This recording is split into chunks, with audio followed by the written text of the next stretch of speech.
ध्रुवानंद एकदम असहाय। घरे छोटिया झीटीए, सान भाई पागल एवं वृद्ध बापा माँ।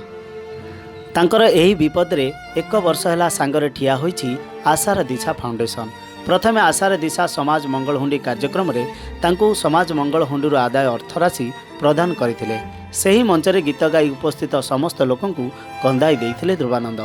सेबे ठारू फाउंडेशन ध्रुवानंदर भल मंद बुझिबा सह डाक्तरखाना नेबा आनिबा औषध पत्र आदि बुझुची फाउंडेशन। विभिन्न संगठनर ओ बदान्य व्यक्ति को ध्रुवानंद को साहाय्य पाई मध्य निवेदन करुछि फाउंडेशन।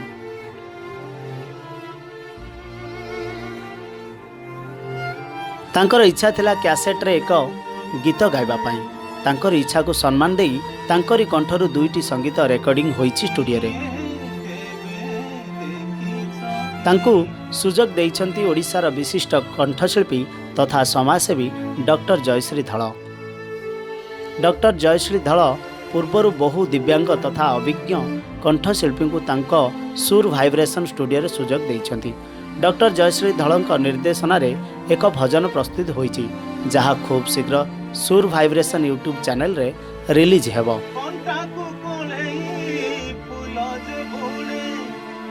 एने फाउंडेशन प्रतिष्ठाता बापू ओझा डॉक्टर जयश्री धल को अजस्र साधुवाद जणाइछंती। आशार दिशा संयोजक सर्वेश्वर बारिक, जाजपुर जिला सभापति मुना विश्वाल और फाउंडेशन समस्त सभ्य माने डॉक्टर जयश्री धल को कृतज्ञता जणाइछंती।